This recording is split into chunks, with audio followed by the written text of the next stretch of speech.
क्रांतिकारी जय भीम।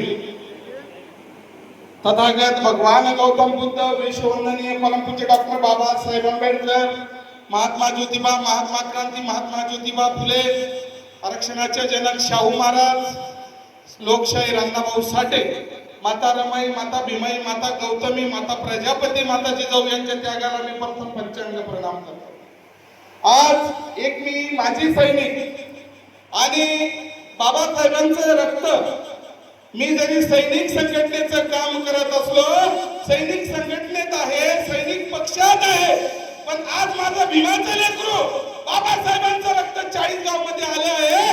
माझं रक्त उठून आलं आणि 7 जन्म माझे पारंग फिटणार नाही, त्यासाठी सुजातादांच्या दर्शनासाठी आलो।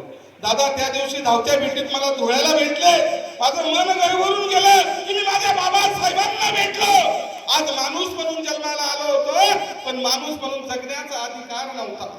तुम्ही मंदिरात जायचे, तुमचा विटाळ व्हायचा, तुम्ही पाणीला जायचे तर विहिरीत तुमच्या हातात पाणी टाकलं जायचं। आज तुमच्या घरात स्विमिंग पूल आहे, फक्त ते आपल्या बापामुळे आहे।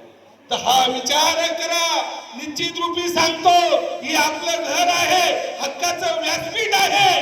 निश्चित रूपी आंबेडकर घराण्याचं 7 पिढ्या सुद्धा आपल्याला पारंग पिटणार नाही। जातीवाद अजून खतम झालेला नाही, याच मंचावर गौतम निकम आहे आणि हीच 14 एप्रिल सर्वांच्या डोळ्यासमोर होती। जर सर्वात जास्त जातीवाद झाला असेल तर या 40गाव तालुक्यात झाला, या 14 एप्रिलच्या वेळेस झाला। 3 ठिकाणी बॅनर फाटले, आपल्या मुलांवर 302 दाखल झाली। आमची नरनागिनी शबनाताई इथे आहे, संदीप भाऊ आहे, हंसराज पगारे आहे, सर्व चेतन दादा असतील, सागर दादा असतील, या सर्वांनी त्या बाबांच्या लेकराला कसं वाचवलं पूर्ण तालुक्याने बघितलं। आणि फक्त यांचं काम हिंदू मुस्लिमचा विषय घ्यायचा, निवडणुका लढायच्या आणि निश्चित रूपी निवडून यायचं। ते कसं निवडून येतं ते मला माहिती आहे, कारण मी 2024 ला स्वतः आमदारकीला उभा होतो। माझं छोटंसं गाव तरवाडे पेठ, या गावाचा मी रहिवासी, 20 वर्षे भारत मातेची सेवा केली। आणि मला सांगा, मी ज्या गावाचा रहिवासी आहे त्या गावात मला 34 मतदान पडतं आणि पुढच्या 2 खेड्यात मला 250 मतदान पडतं। तर मला सांगा, माझं जे जन्मभूमी आहे तिथे मला 34 मतदान पडतं आणि दुसऱ्या खेड्यावर 250 पडतं। त्या गावात माझी ओळख नाही, नातं नाही, गोतं नाही, सासूरवाडी नाही, मामा नाही, मावशी नाही। तर मला सांगा, ईव्हीएम घोटाळा 100% आहे। बाळासाहेब सांगतात ते खरं आहे, निश्चित रूपी मी त्या मताचा आहे। येणाऱ्या आगामी दिवसात काळाची गरज बहुजनांसाठी, वंचितांसाठी, शोषितांसाठी बहुवंचित आघाडी हा एकदम सुंदर आणि चांगला पर्याय आहे। त्यामुळे सर्वांनी एकत्र येऊन काम केलं पाहिजे, असं मी सर्वांना नतमस्तक होऊन वंदन करतो।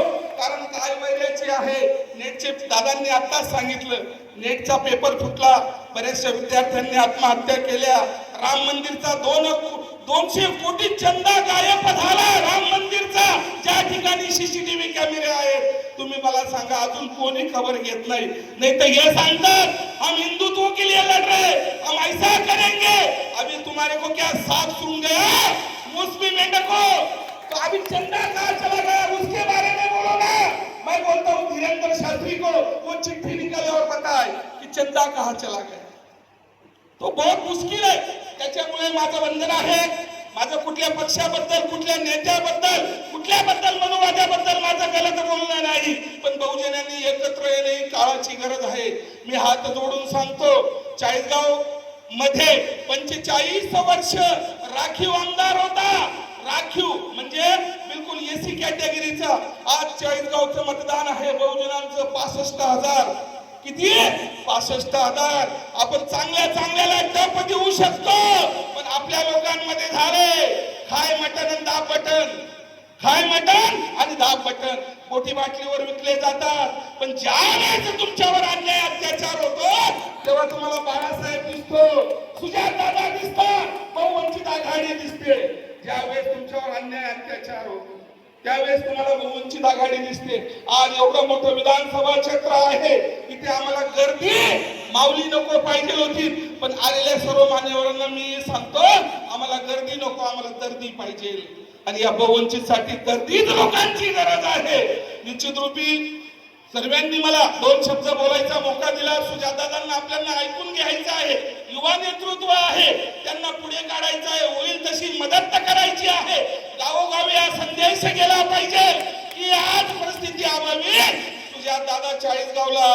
आणि 148 खेड्यांमध्ये प्रत्येक राजवाड्यापर्यंत, गावापर्यंत, गल्लीपर्यंत हा मेसेज गेला पाहिजे. तर निश्चित रूपी मला बोलण्याची संधी दिली.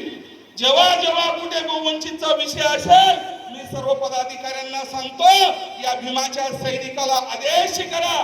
तुमच्या आदेशाचं पालन करून निश्चित रूपी मंचावर असो, कोर्टात असो, पोलीस स्टेशन असो, कचेरी असो, निश्चित रूपी पुढे राहील असं आत्मीयतेने सांगतो. येणाऱ्या आगामी दिवसात मी जरी सैनिक संघटनेचा असलो, शेतकरी पक्षाचा असलो, सैनिक पक्षाचा असलो, बहुवंचित आघाडी हे माझं घर आहे आणि मी त्याचा मानस पुत्र आहे असं मानून मी चालतो आणि सर्वांना प्रथम क्रांतिकारी निर्मित करतो. बोला भीमा भगवान की, बोला भीमा भगवान की जय.